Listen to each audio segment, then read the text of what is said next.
নমস্কার, কেমন আছেন সবাই? সবাই বেশ জমিয়ে বিয়েবাড়ি খাচ্ছেন বলুন।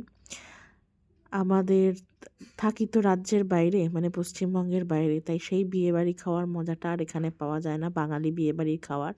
তাই জন্য বানিয়ে নিয়েছিলাম দই কাতলা, যার শর্টস কিছুদিন আগে আপনাদের কাছে শেয়ার করেছিলাম। রান্নাটা পুরো সাদা তেলে করেছি। প্রথমে মাছগুলোকে শুধুমাত্র নুন মাখিয়ে রেখে দিয়েছিলাম এবং তারপর সাদা তেলে ভালো করে ভেজে নিয়েছিলাম। তার সঙ্গে পেঁয়াজ বাটা আর 200 গ্রাম টক দই আমি ফেটিয়ে রেখে দিয়েছিলাম। আর তার সঙ্গে রেখেছিলাম হচ্ছে চারমগজ আর কাজু পেস্ট করে নিয়েছিলাম, আর লঙ্কা। এবার সেই যে তেলে মাছ ভেজেছিলাম সেই তেলেই গোটা গরম মশলা ফোড়ন দিয়ে পেঁয়াজ বাটা দিয়ে ভালো করে কষিয়ে নিয়েছি। ভালো করে কষিয়ে পেঁয়াজ বাটারও যখন গন্ধটা চলে গেছে, আর হ্যাঁ, পেঁয়াজের সঙ্গে আমি একটু রসুন আর আদাও পিষেছি নিয়েছিলাম। ভালো করে যখন গন্ধটা চলে গেছে, ভালোই দেখতে পাচ্ছেন ভাজা ভাজা মতো হয়ে এসছে, তখন আমি একটুখানি লঙ্কা অ্যাড করে, কাঁচা লঙ্কা অ্যাড করে ওর সাথে ভেজে নিয়েছিলাম।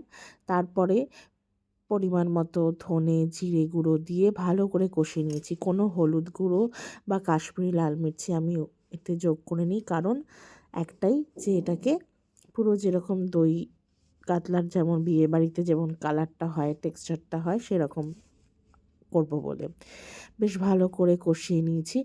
কষিয়ে নিয়ে যখন বেশ মোটামুটি তেল ছেড়ে এসছে, দেখতেই পাচ্ছেন যে তেল ছেড়ে এসছে, তখন আমি একটু নুন অ্যাড করেছি। প্রথমে কিন্তু আমি নুনটা অ্যাড করিনি। নুন অ্যাড করে আবার আমি ভালো করে কষিয়ে নিয়েছি। তারপর আমি যে টক দইটা ফেটিয়ে রেখেছিলাম, আগেই বলে রাখি মাছের পরিমাণ অনুযায়ী আমি 200 গ্রাম টক দই ইউজ করেছি। মাদার ডেয়ারির যে টক দইটা ছিল পাওয়া যায়, সেটাকে আমি ভালো করে ফেটিয়ে নিয়েছিলাম এবং এই কষানো অবস্থায় তেল ছেড়ে গেলে ওই 200 গ্রাম টক দই আমি এর মধ্যে অ্যাড করে দিয়েছি। এবং এই অবস্থায় আমি গ্যাসের ফ্লেমটা একটু আস্তে, মানে কম করে নিয়েছিলাম, কারণ বলে যে দই অ্যাড করবার সময় খুব বেশি মানে আঁচ থাকলে দই ফেটে যায়। তাই এবং সেটা দইটা অ্যাড করে নিয়ে আমি ভালো মতো মিশিয়ে নিয়েছি দইটাকে গ্রেভিটার সাথে। যতক্ষণ যতক্ষণ পুরো দইটায় যে দানা কাটা দানা কাটা একটু দেখা যাচ্ছে, পুরোটা না মিক্সচার হয়ে গেছে, ততক্ষণ পর্যন্ত আমি খুন্তি বন্ধ করিনি, খুন্তি নাড়ানো। বেশ ভালো করে মিক্সচারটা করে নিয়েছি। কালারটা তো অলরেডি এসেই গেছেন, দেখতে পাচ্ছেন, ঠিক বিয়েবাড়ির সেই দই কাতলা বা দই রুইয়ের বা দই পোনার কালার। তারপর আমি এর মধ্যে অ্যাড করেছিলাম হচ্ছে চারমগজ আর কাজু বাদাম, 3-4টে কাজু আর অল্প চারমগজ বাটা আমি বেশ খানিকক্ষণ আগে ভিজিয়ে রেখেছিলাম। তারপর সেটাকে একদম ভালো করে পেস্ট করে নিয়ে গ্রেভিটার মধ্যে আমি যোগ করে নিয়েছি।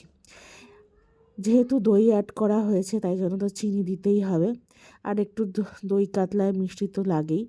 তো ভালো একটু মিষ্টি অ্যাড করে নিয়ে আমি ভালো করে মিক্স করে নিয়ে পরিমাণ মতো যতটুকু জলের আমার প্রয়োজন মাছ অনুযায়ী সেরকম জল আমি অ্যাড করে একটু ফুটতে দিয়েছি। জলটা মোটামুটি একটু গ্রেভিটা একটু ফুটে এলে আমার কাছে কাজ কিশমিশ ছিল, যেটাকে আমি আগে থেকে ভিজিয়ে রেখেছিলাম জলের মধ্যে। অনেকেই কিশমিশ দেন না, কিন্তু আমি দিয়েছি, কারণ আমি একটা দোকানে খেয়েছিলাম, সেখানে এরকম দই কাতলার মধ্যে কিশমিশ দেওয়া ছিল। বেশ মুখে পড়ছিল, খুব ভালো লাগছিল। এই জন্য আমিও একটু কিশমিশ অ্যাড করেছি। তারপর মাছগুলো দিয়ে আমি ফুটতে দিয়েছি। প্রথমে কয়েকটা কাঁচা লঙ্কা আমি পেঁয়াজ বাটার সঙ্গে কষিয়ে নিয়েছিলাম চিড়ে চিড়ে। তারপরে আরও কয়েকটা কাঁচা লঙ্কা চিড়ে আমি এর ওপর অ্যাড করে দিয়েছি।